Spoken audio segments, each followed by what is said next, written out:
आप सभी का आज इस आयोजन में स्वागत करता हूं। आज हमारे बीच श्री राजेंद्र प्रसाद वर्मा जी हैं, जो न केवल एक प्रतिभावान व्यक्ति हैं, वस्तुतः हिंदी के बारे में उसकी जागरूकता को हम तक पहुंचाने में ये मेरे बहुत ही घनिष्ठ मित्र भी हैं। मेरा परिचय इनसे जब मैं पुणे शाखा कार्यालय में था तब हुआ था। इन्होंने हमारा मार्गदर्शन हिंदी में राजभाषा की जो गतिविधियां हैं, कैसे हमें उनका अनुपालन करना है, इसके बारे में इन्होंने हमारे को जानकारी दी, हमें मार्गदर्शन दिया और कैसे हम कंप्यूटर में हिंदी को क्या बढ़ावा दे सकते हैं, कैसे उसको और अच्छे प्रयोग में ला सकते हैं, ये उन्होंने यूनिकोड के माध्यम से हमें बताया। आज ये बहुत ही हर्ष और गौरव का विषय हम सभी के लिए है कि श्री राजेंद्र प्रसाद वर्मा जी आज इस आयोजन में उन्होंने मुख्य अतिथि का हमारा जो आमंत्रण था वो स्वीकार किया और वो यहाँ हमारे बीच सम्मिलित हुए। मैंने उनसे अनुरोध किया है कि वो हम सभी को कैसे हम अपने दिनचर्या के कार्यकलाप में हिंदी को बढ़ावा दे सकते हैं, हम अपने ऑफिस कार्यों में कैसे हिंदी को बढ़ावा दे सकते हैं, उसके बारे में एक छोटी सी झलक आज दिखाएं और तत्पश्चात हम लोग एक विस्तृत कार्यशाला अपने शाखा कार्यालय में आयोजन करेंगे। हिंदी अपने में बहुत ही विस्तृत भाषा है, ये अलंकारों से सुसज्जित है।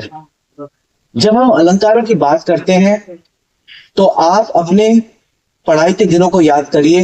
रूपक अलंकार, अनुप्रास अलंकार, अतिशयोक्ति अलंकार, ये सारे अलंकार आपको याद आएंगे और ये भी याद आएंगे कि कैसे हम लोग उनको याद करके नंबर लाने का प्रयास करते थे।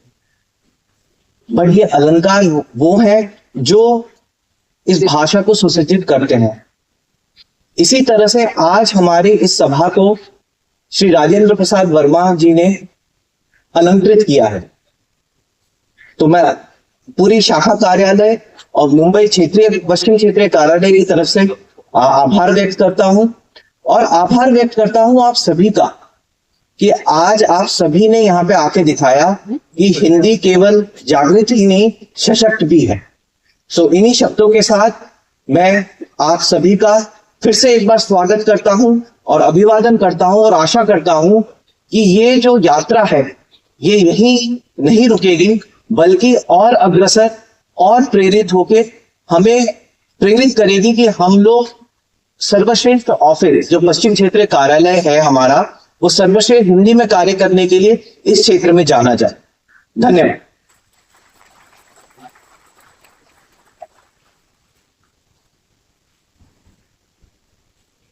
धन्यवाद महोदय, आपके शब्दों ने हमारी चेतना को स्पर्श किया। हिंदी के प्रति आपकी प्रतिबद्धता हम सभी के लिए प्रेरणा है। अब मैं मंच पर हमारे अतिथि श्री राजेंद्र प्रसाद वर्मा जी को आमंत्रित करने से पूर्व उनका संक्षिप्त परिचय देना चाहूंगी। श्री राजेंद्र प्रसाद वर्मा जी हिंदी शिक्षण योजना CBD बेलापुर मुंबई में उप निदेशक के पद पर कार्यरत हैं। आप हिंदी प्रशिक्षण योजना के अंतर्गत वर्षों से हिंदी के प्रचार प्रसार में योगदान दे रहे हैं। आपने CDAC पुणे से संबंध रखकर लगभग 2.5 साल तक हिंदी प्रबोध प्रवीण राज्य पाठ्यक्रम के लिए ऑनलाइन परीक्षा प्रोजेक्ट्स के लिए प्रश्न बैंक तैयार करने में सहयोग दिया है। आपने कंप्यूटर में हिंदी भाषा से संबंधित विभिन्न सॉफ्टवेयर एवं अनुसंधान की जानकारी तथा हिंदी आशुलिपि में विशेष योगदान दिया है। आपको भारत सरकार गृह मंत्रालय राजभाषा विभाग द्वारा उत्कृष्ट कार्य एवं प्रशिक्षण से संबंधित लक्ष्य प्राप्त करने के लिए प्रशस्ति पत्र के साथ सम्मानित किया जा चुका है। अब मैं मंच पर श्री राजेंद्र प्रसाद वर्मा जी को आमंत्रित करता हूँ।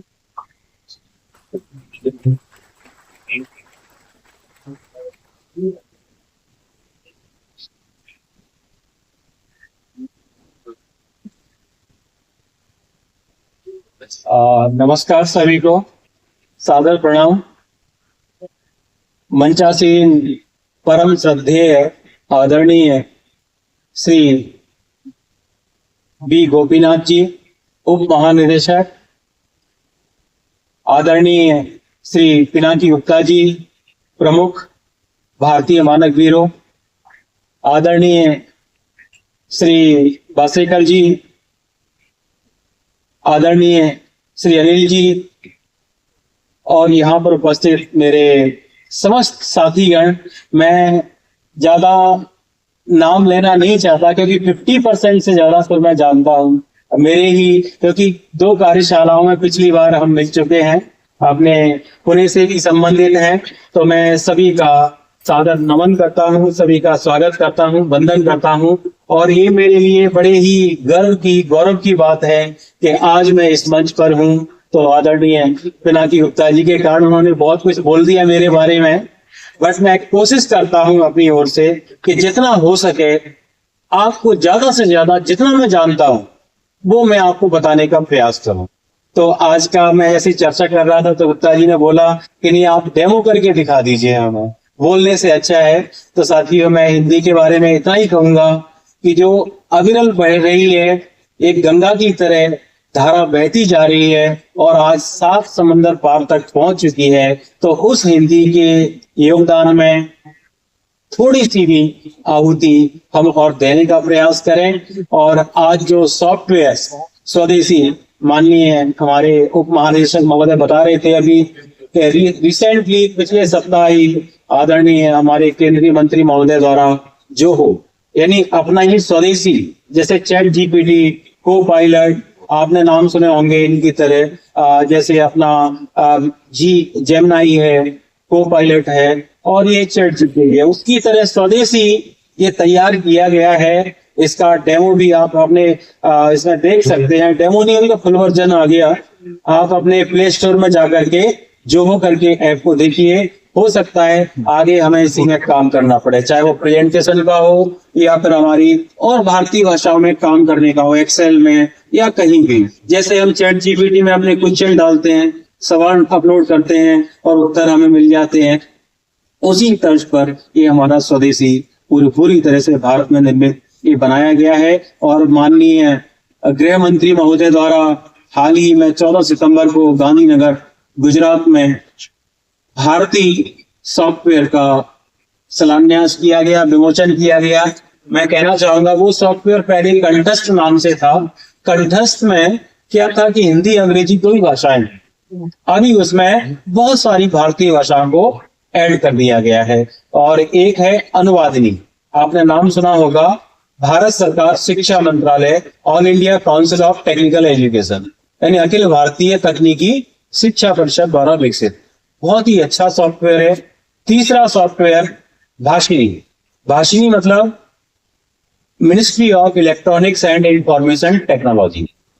ये 3 सॉफ्टवेयर हमारे भारत सरकार के हैं। तो हम गूगल और माइक्रोसॉफ्ट के प्लेटफॉर्म से आकर के हम अपने स्वदेशी उसका उपयोग करें।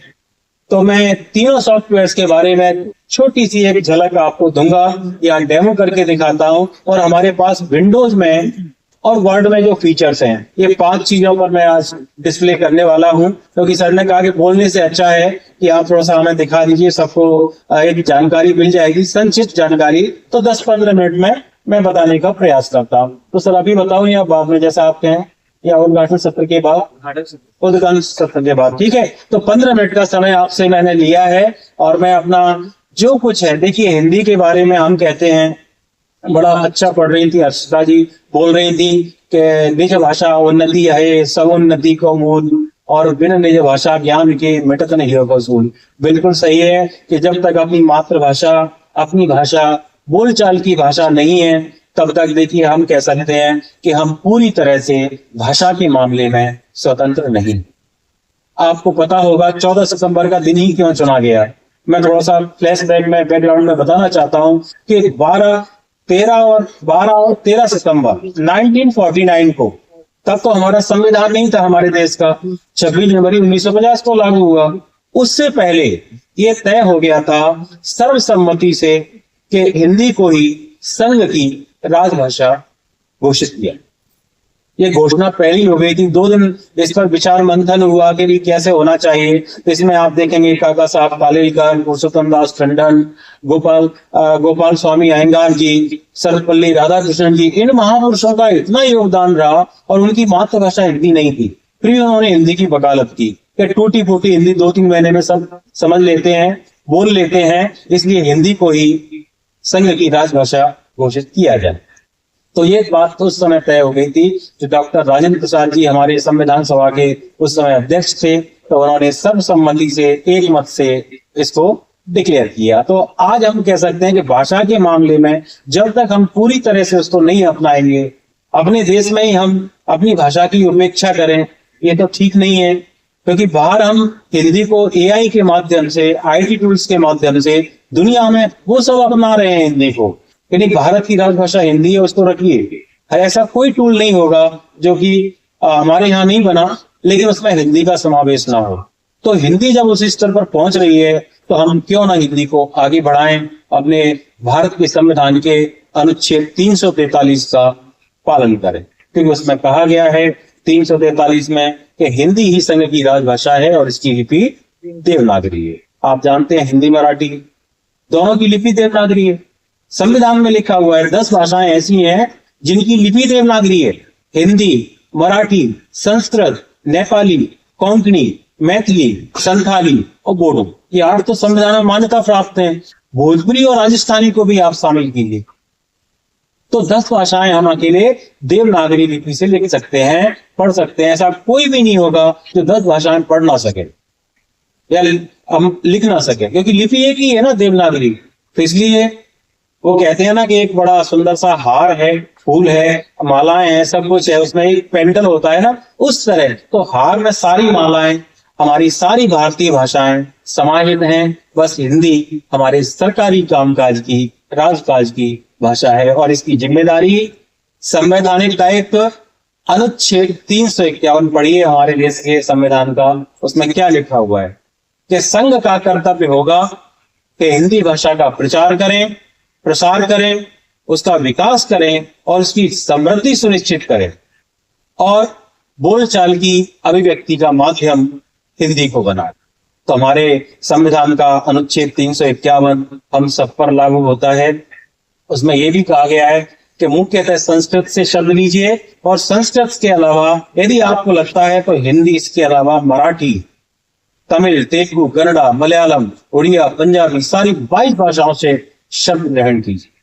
क्योंकि आप जानते हैं आवती और पावती ये 2 शब्द सब मराठी के हैं, मराठी भाषा से लिए गए। तो हम क्यों ना अपनाएं। मैंने कहा कोई डॉक्यूमेंट आपको दिया, मुझे इसकी पावती दीजिए, तो पावती शब्द मराठी भाषा का है। तो ऐसे सारी भाषाओं के शब्द उसमें समाहित करने की शक्ति प्रदान की गई है। अनुच्छेद 351 आप देख सकते हैं, उसमें स्पष्ट रूप से लिखा हुआ है कि यह हम सबका संवैधानिक दायित्व है, हम सबकी जिम्मेदारी है कि हम हिंदी भाषा का प्रचार करें, प्रसार करें और उसकी समृद्धि सुनिश्चित करें।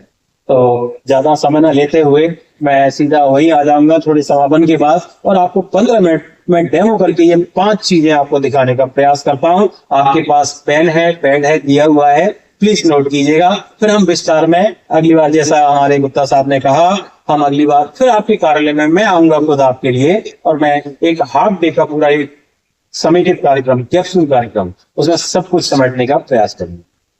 मंच पर ये मंच मुझे प्रदान करने के लिए बहुत बहुत धन्यवाद। आभार सर आपका, शुक्रिया सभी का, धन्यवाद, बहुत बहुत धन्यवाद।